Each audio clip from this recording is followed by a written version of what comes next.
Namaste and welcome to Pods by PEI, a policy discussion series brought to you by Policy Entrepreneurs Inc. My name is Nirjan Rai. In this episode, I sit with Mandakini Surie to discuss India's global ambition and its implications for South Asia. Mandakini has over a decade and a half of experience of working as an international development practitioner. While her most recent work is centered around international development cooperation, civic engagement, and social accountability, she also holds sectoral expertise in the areas of natural resource governance, especially the intersections of water, food, and energy. She has worked with organizations including the Australian government's DFAT, the Asia Foundation, and UNDP. A Chevening Scholar, she has a Master's in Development Studies from the London School of Economics and is an alumna of the Draper Hill's Summer Fellows program at Stanford University. Mandakini and I discuss India's global aspirations, exemplified by its recent assumption of the G20 Presidency, the evolution of India's foreign policy, including the increasing role of development cooperation and soft power, to pursue its ideals of a multipolar world with itself as one of the power centers. We also discuss the rise of China, especially in South Asia, as well as the critical position it holds in the various Indo-Pacific strategies that have been formed to counter China. We end the discussion with the thought that India's global ambition begins by investing in a strong and prosperous neighborhood. I hope you enjoy the conversation. Welcome to Pods by PEI, Mandakini. It's great to have you on our show. We are lucky that we could catch you during a short visit to Kathmandu this time. How are you doing today? Hi, Nirjan. Thanks so much for having me. It's a real pleasure to be here and to be in conversation with you. And yeah, I'm really excited to have this conversation with you today. All right, excellent. So Mandakini, what I'd like to discuss with you today is about India's global ambition. And I guess it is exemplified by, among other things, India recently assuming the G20 presidency and what all this means to its neighboring countries like Nepal in the South Asia region. Shall we begin? Yes, let's get into it. So the fanfare with which India's G20 presidency was launched, it seems that India is highlighting this as its defining moment in the global stage. But before we get into the significance of this, could you please tell our listeners what G20 is? What is the relevance of this institutional arrangement, especially in today's global context where almost everything seems to be in disarray? From the economic and social impact of COVID-19, the Russia-Ukraine war, to the impending climate crisis. Okay, so that's a really big question. So I'm going to try and answer it section by section. So first of all, the G20 very simply stands for Group of 20, which is basically an intergovernmental body comprised of 19 countries and the European Union. And it's an interesting forum because unlike, say, the G7 or other multilateral organizations and forums that exist, it has a mix of both developed and developing nations. And if you want to just imagine the G20 in numbers, it comprises 85% of global GDP, 75% of international trade, and 2/3 of the world's population. So that's a lot of countries and that's a lot of people. So a little bit about the history of the G20. It was formed in 1999 in the wake of the Asian financial crisis. And really, it was meant to be a forum that brought together finance ministers and sort of the central banks of established and emerging economies to deal with the crisis at that time. And its focus was really supposed to be on addressing macroeconomic global financial issues. But over a period of time, its mandate has kind of broadened quite a bit. And today, the G20 is dealing with all kinds of issues from climate change to energy, counterterrorism, migration, etc. So why is the G20 relevant today? I think, as you already said in your opening statement, this is a period of unprecedented global crisis, from climate change to the COVID pandemic, the Ukraine-Russia crisis, which has really sent shockwaves around the world in terms of the impact it's had on food, fuel, fertilizer, and just inflation in general. It's also a time when we are seeing, multilateralism not being particularly effective. So if you look at the pandemic, the UN system, the response left a lot to be desired. The pandemic also, I think, unearthed a lot of inequity in terms of global North-South relations, particularly around vaccine access and equity. And as we know, with the Ukraine-Russia crisis, also there is, a revival of Cold War narratives about whose side are you on. So in a time when the world is quite polarized and is actually facing some pretty deep planetary existential crisis, I think a forum like the G20 is very relevant and very important, both in terms of its mandate to address some of these macroeconomic issues, but also broader issues around climate change, energy, etc., or, some of those issues, but also in the fact that it is trying very practically to dialogue with countries, both developed and emerging economies, to try and find practical ways to move the agenda forward. Now, if you look at the recent summit in Bali, for example, which was a culmination of Indonesia's presidency, in many ways there was concerns that there wouldn't be a declaration, and it took a lot of back-channel efforts, dialogue between countries. And the reason behind that was countries' different positions on Russia and Ukraine. So even a forum like the G20 has its work cut out for itself, but I think particularly now, we need more forums for dialogue than fewer. So we really need the G20 is the answer in a nutshell. Now that we have a broad understanding of G20, can you give us an insight into what significance there is for India? So India assumed presidency of the G20 on the 1st of December from Indonesia, which was the outgoing president or has the outgoing presidency, I guess, of the G20. And it's a really significant moment because it comes in the same year that India has marked 75 years of independence.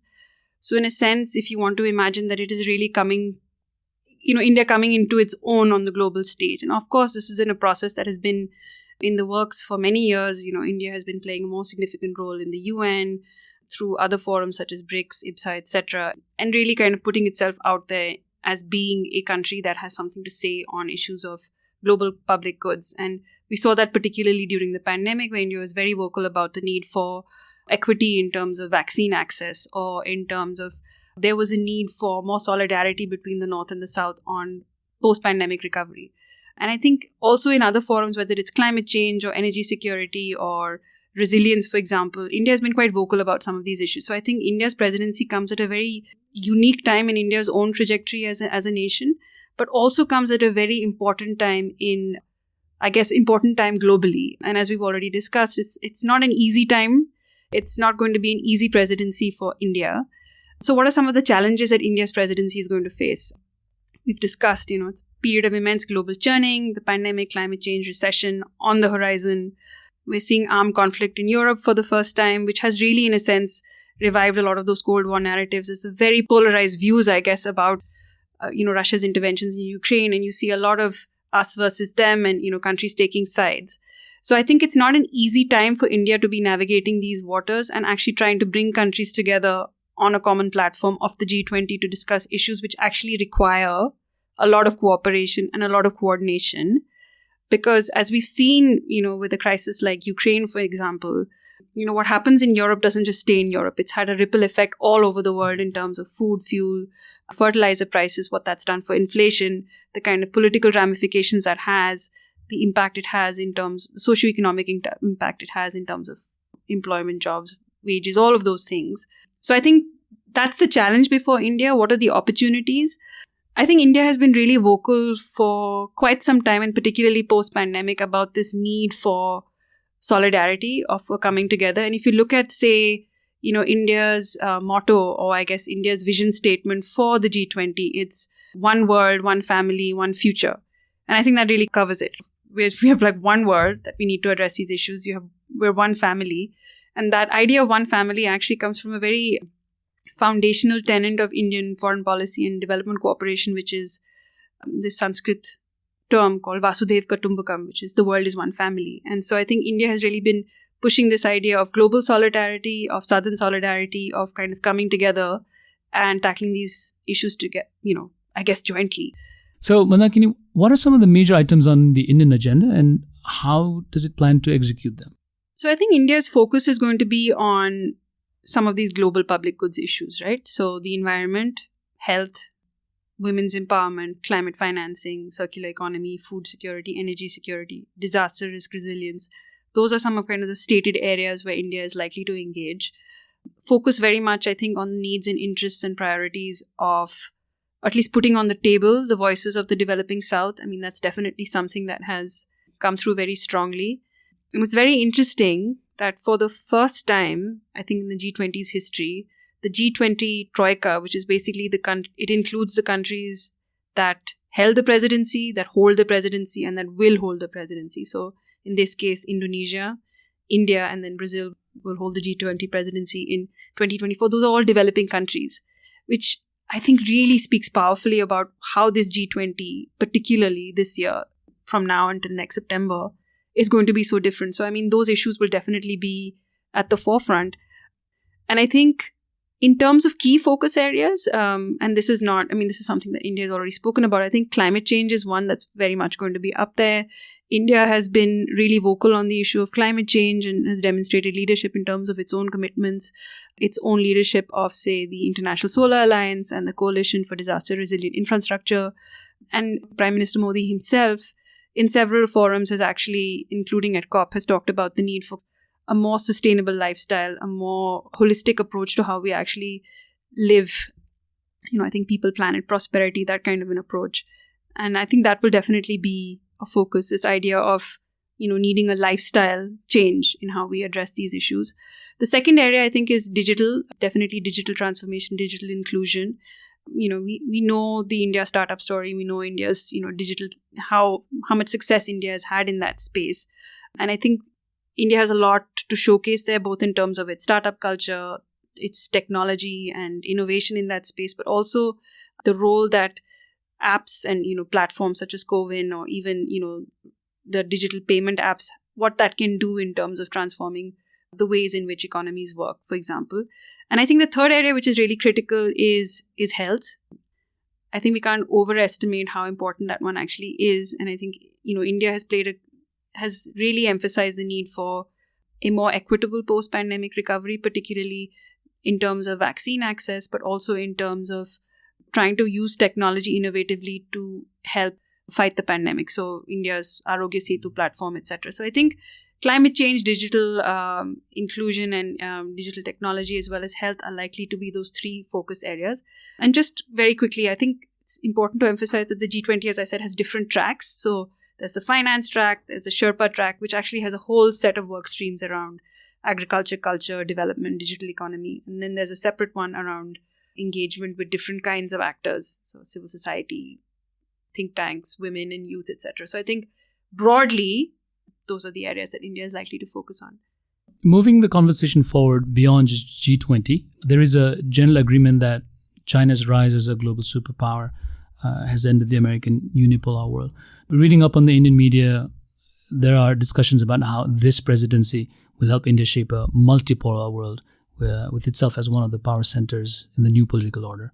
What are your reflections on this global ambition beyond G20 that India has? So I think the idea of a multipolar world is one that is really important to India, and historically as well. If you look at India's post-independence period, when you had the Cold War and you had Russia versus the US, India was one of the founding members of the non-aligned movement, and this idea of being a champion of the global south, of being a voice of that group of countries, is something that India has always championed. And I think India also, if you look at the current crisis currently in Europe, the Russia-Ukraine crisis, and how much that has polarized the West, and there's been a lot of criticism of India's position in that India has not overtly, India has of course asked for a return for an end of the hostilities, for the end of any of the aggression, and also for a return, has kind of emphasized the need for dialogue. But at the same time, India continues to engage with Russia, continues to trade with Russia, continues to buy oil, etc. And I think it's very interesting to see India's line on this, which is it has said that it is not for India to take sides, but it is for India to try and bring all parties to the same table and try and negotiate ways in which you can address these issues. Okay, so talking about the rise of China and the point that you made of India walking a fine line, now, how do you see these various alliances that are building up in the Indo-Pacific to counter China and the role that India has in all these alliances? So the Indo-Pacific is essentially a geographic construct that bridges and links both the Indian and Pacific Oceans. And in the last decade or so, it has really gained prominence, not only as a geographic construct, but also essentially as a new theater for geostrategic competition and cooperation. And the Indo-Pacific, and one of the factors which is really a key driver of a lot of this engagement by India, by Japan, by Australia, and a whole bunch of other actors has been the rise and emergence of China. And China's increasing geostrategic, geo-economic footprint in a lot of countries, kind of bridging this Indo-Pacific from, Africa, South Asia, East Asia, into even the Pacific Islands. And I think as you said, there are a number of alliances that have emerged, and India is actually playing quite a prominent role in them. And one of the most significant, of course, is the Quad, which is made up of India, the US, Japan, and Australia. And the Quad has over a period of time really expanded in terms of both its mandate and also the ways in which these 4 countries cooperate together. So, what brings India, Japan, the US, and Australia together is this idea of their commitment to a rules-based international order. They want an open, free, inclusive Indo-Pacific region. It is very focused actually around maritime security, also increasingly digital and cyber security. And over a period of time, it has expanded to include a lot of other areas, such as, for example, cyber technology. There's the Quad Vaccine Initiative. There's now a Quad Infrastructure Initiative as well. So you see these countries in the region really cooperating a lot more. And a lot of this, as you said, has been seen as a response to the growing footprint of China, and as a response, I guess, in a way to try and curb some of that, or provide alternatives perhaps to China's rise in this theater of engagement. Hi there, this is Kushi from Policy Entrepreneurs Inc. We hope you're enjoying Pods by PEI. As you know, creating this show takes a lot of time and resources, and we rely on the support of our community to keep things going. If you've been enjoying the show and would like to help us out, we'd really appreciate it if you could become a patron on Patreon. Patreon is a platform that allows listeners like you to support creators like us with a small monthly donation. Your support will go a long way in helping us to continue creating high-quality content for you. So if you're interested in supporting our show and becoming a part of our community, head on over to Patreon and become a patron today. You can find us at patreon.com/podsbypei. Every little bit helps, and we can't thank you enough for your support.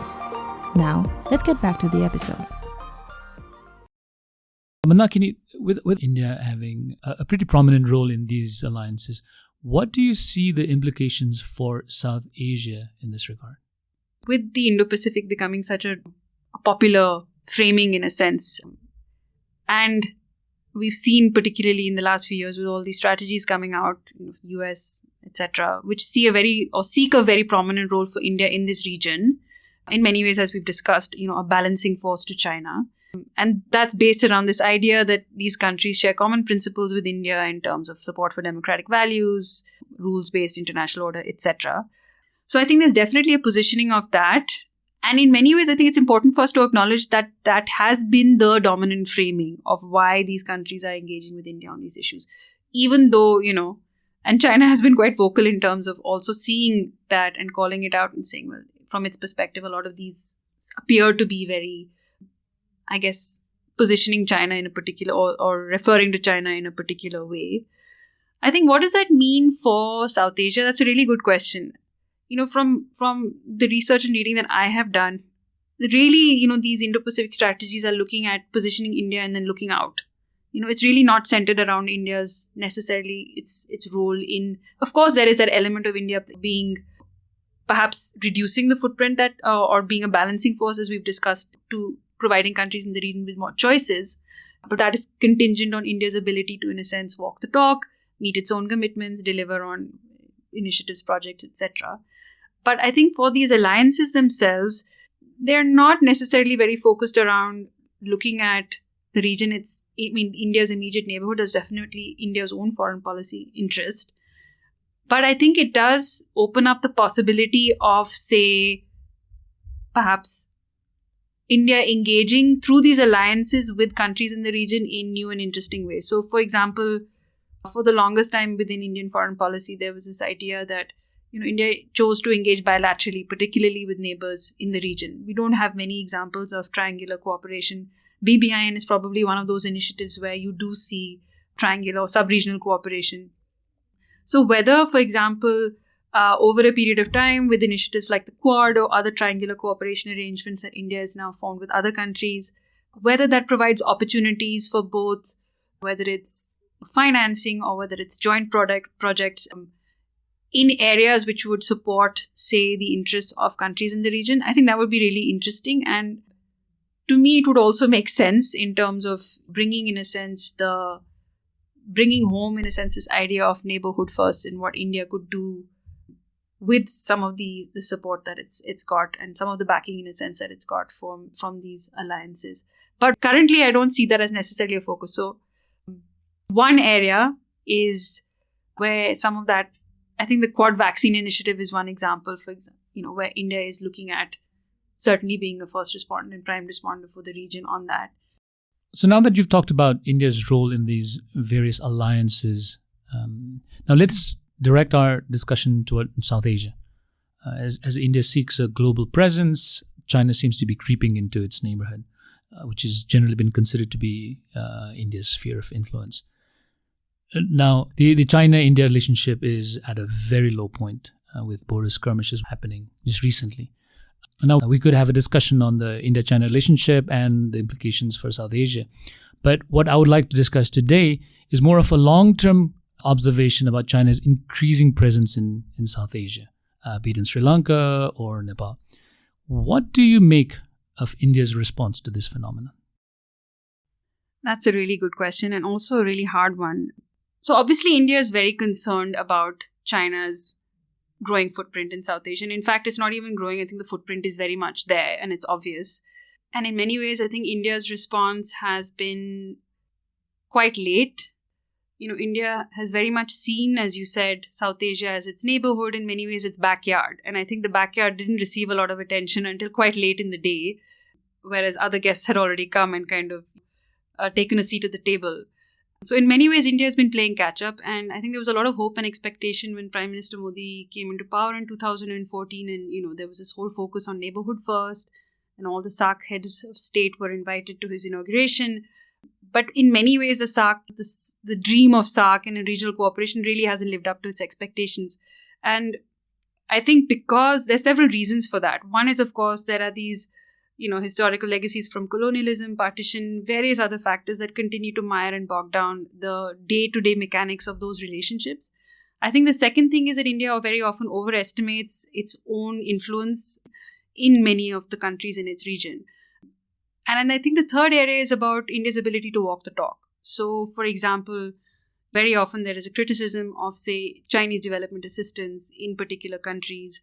And those may be valid, and we're not getting into those conversations, but there are equal criticisms about, say, the nature of Indian development assistance and the way in which Indian contracts or Indian projects are delivered in third countries. What are some of the implementation issues there? And I think those are issues that very often are not addressed when questions are raised around why progress on either bilateral engagement with countries in South Asia is not moving forward or the region as a whole. And I think, to be fair, there has been an effort, particularly in the last few years, to try and find common ground. So if you think about, say, India's engagement on climate change, the fact that it's championing or heading the International Solar Alliance or the Coalition for Disaster Resilient Infrastructure, it is trying to find common ground and find ways to engage with countries in the region without getting bogged down in some of these historical path dependencies or legacies. But I suspect that also India often is quite naive in the way in which it expects its assistance or its support, whether it's humanitarian or whatever it might be, and what it can expect in return. I mean, all countries are going to look to their own national and strategic interest first, just as India does.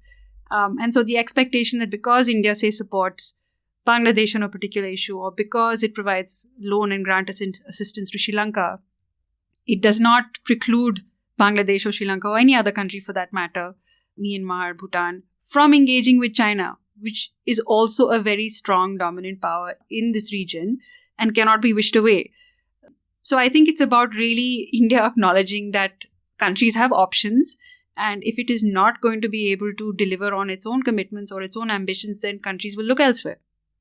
So you mentioned China presenting itself as an option for the countries in the neighborhood, India's neighborhood. Now, what can India do to try to influence or try to attract its neighbors into its camp? Honestly, I think a question like that, it comes down to walking the talk. If you're going to say that you have a neighborhood first policy, it sounds great on paper, but what does that actually translate in terms of actual practicalities on the ground, right?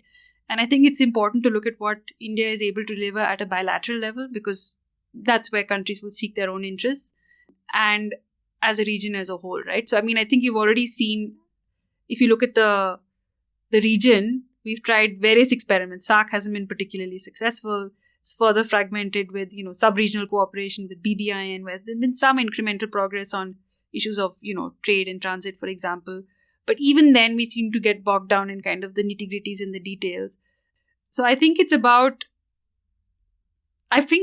India identifying the mechanisms or the levers through which it can get things to move along. And I think in many ways, while you're trying to come at it from the South Asia regional cooperation point of view, it's probably about actually easing some of those bilateral tensions and issues first, and genuinely trying to respond to some of those questions or concerns that might be raised. I mean, I don't know if I necessarily answered your question, but I think it is about how do you attract somebody to your camp is by being A, responsive, and B, delivering on the commitments that you make. So one of the tools that India has in its foreign policy, its development cooperation, which has been a prominent part of its diplomacy, especially in the South Asia, and Nepal has been one of the largest beneficiaries of Indian aid. How do you see the Indian aid being used by India, and how is it evolving to engage with within its neighborhood? So India is often referred to as a new donor, but in actual fact, India has been providing development assistance in some form or the other as early as the 1940s, so soon after India's independence. And of course, a lot of that was to its immediate region. And so Indian development cooperation has, as you said, it's grown both in volume as well as in the shape it has taken over the years. And India uses a variety of modalities to provide its development assistance, its development cooperation. So, lines of credit, loans, grants and aid, a lot of capacity development in terms of scholarships, particularly in training and capacity building through India's iTech program. And essentially, these are vehicles with which India can showcase its expertise in different sectors. So whether it's information and communication technology or telemedicine, renewable energy, agriculture, etc. And in terms of the volume, it's really grown and expanded. So I think some estimates suggest that, India provides something like over 6 billion in technical and financial cooperation on an annual basis. Now, while that's quite small if you compare it with China, but in a sense, it does provide India with a vehicle with which to position itself as a neutral, credible development partner to countries as an alternative to China. Certainly, that is the positioning that India has. And India also takes a unique approach to its development cooperation. So, drawing on its own country as a its own history as a colonized country, India strongly draws on principles of South-South cooperation, the idea that, it is about mutual benefit and that the relationship is one of between partners rather than of a, traditional donor aid recipient relationship. And again, going back to the G20, the idea of a very foundational tenet of India's development cooperation is the idea of the world as one family. So what can India do to support and assist its partners, and what can it draw on in terms of its own experience? And I think over a period of time, there has been a shift, I remember a long time ago, I was in a conference on development cooperation, and this leading expert said, India's approach to development cooperation has been about letting a million flowers bloom. Why do we need a policy, or why do we need a concerted approach? It's about being responsive to partners. I think that has really changed. And over the last decade or so, there's been a much more concerted effort to aligning India's development cooperation with its foreign policy goals and objectives.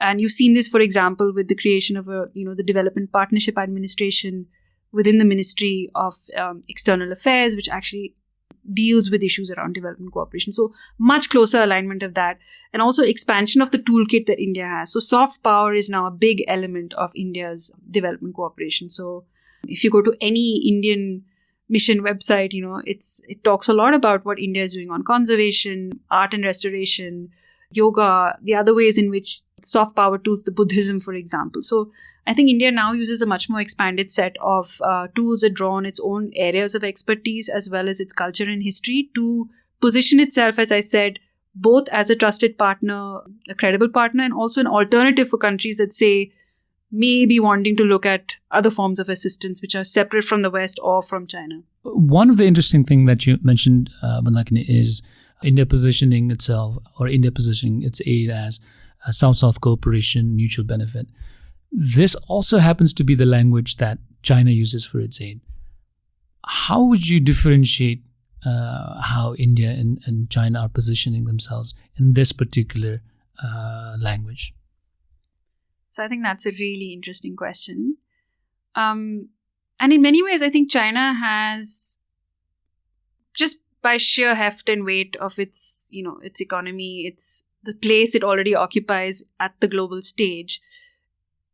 In many ways, I think China has a development narrative which is also quite compelling. It's visible to see what China has been able to achieve, the progress it's been able to achieve, and also I think the way in which it's been able to very rapidly overcome some of its own development challenges and then use its own progress as a way to support development in other countries.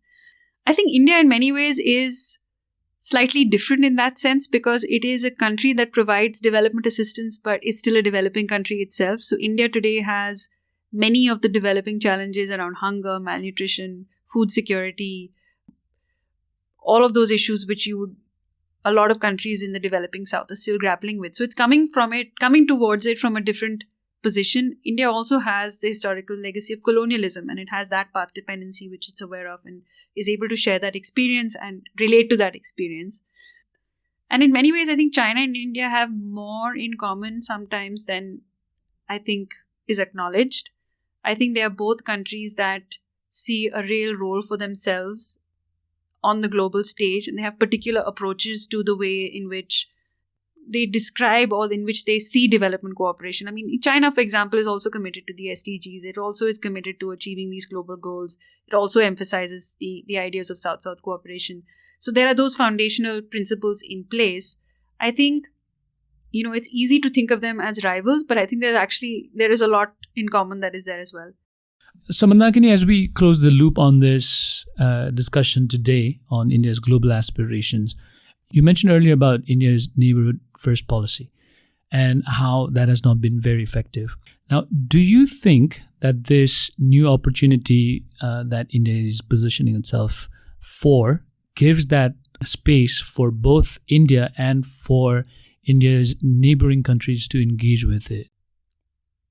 So, I think I'll answer that question by reminding us of what India's G20, mantra is. One world, one family, one future. And I would think that family, that future begins with your neighborhood. India has a really unique opportunity with this G20 presidency to showcase its journey as a developing economy, its remarkable success in so many areas, its ability to be able to bring a lot of difficult issues to the table, and its ability to champion a lot of issues, whether it's climate change or energy. We've talked a lot about that. But I think for me, where the rubber meets the road is really India's ability to walk the talk. And as much as the G20 presidency is focused around dialogue, of diplomacy, on kind of revitalizing this multilateralism, I think India needs to also look at its own region. And as they say, with great power comes great responsibility. And I think it really is an opportunity for India to take neighborhood first and actually try to find, through dialogue or through mechanisms that it itself has articulated as options to the world currently to deal with some of the challenges, to really try and find creative out-of-the-box solutions. And I said it's about finding solutions in two ways. One is about, what are those sticking points with particular countries on particular issues, and not having those really hold up relations for decades to come. And I think building up that level of trust, it takes time, but it's something that requires an investment. And I think India also needs to look at the region beyond the lens of China. China cannot be the main reason why India is engaging with its neighbors. This region has a history, a legacy, which goes back centuries, It was one continent at one point. And how do you revive some of those conversations around culture, around language, around travel, transit, to make it easier for people to actually engage with one another? I think back in the day, people-to-people connection was sort of the mantra for South-South cooperation, South Asia regional cooperation. And a lot of those conversations have died because they get held up by a lot of these, as I said, the practicalities of day-to-day engaging with some of these bilateral issues. So yeah, South Asia cannot be on India's agenda just because of China. South Asia needs to be on India's agenda because India is a part of South Asia and has historically been so. And as it assumes a G20 presidency, it has a unique opportunity to bring its neighbors and engage with its neighbors in these conversations and have them be part of that this global conversation around issues which actually are going to impact South Asia pretty significantly. And I will end by saying that, there's been a lot of criticism of the fact that of the countries in South Asia, Bangladesh perhaps is the only country that has been invited as a guest nation. I don't know the details around that, but certainly the optics of it have been critiqued. And I think there is a sense that I would hope going forward that India would look to find ways to engage with all of its neighbors in South Asia through the different G20 tracks and find ways for having meaningful conversations around these really critical global public goods issues, because India can't grow alone in South Asia. If South Asia is going to prosper, India is going to have to work with other countries in terms of carrying that conversation forward. And the onus is not just on India's neighbors, it's equally on India. Well, with that, we come to the end of this conversation. Thank you so much, Mandakini, for sharing your insights. Thank you for finding the time to come to our studio for this recording. Thanks so much, Nirjan. It's been an absolute pleasure to be speaking to you today. Thanks for listening to Pods by PEI. I hope you enjoyed my conversation with Mandakini on India's global ambitions, its critical positioning in the various alliances that have been formed to counter the rise of China, and what all this entails for its South Asian neighbors. Today's episode was produced by Saurav Lama, with support from Kushi Hang and Chadon Kansakar. The episode was recorded at PEI Studio. Our theme music is courtesy of Rohit Shakya from Jindabad. If you liked today's episode, please subscribe to our podcast. Also, please do us a favor by sharing us on social media and leaving a review on Spotify, Apple Podcasts, Google Podcasts, or wherever you listen to the show. For PEI's video-related content, please search for Policy Entrepreneurs on YouTube. To catch the latest from us on Nepal's policy and politics, please follow us on Twitter at tweet2PEI. That's tweet followed by the number 2 and PEI. And on Facebook at Policy Entrepreneurs Inc. You can also visit pei.center to learn more about us. Thanks once again from me, Nirjan. We'll see you soon in our next episode.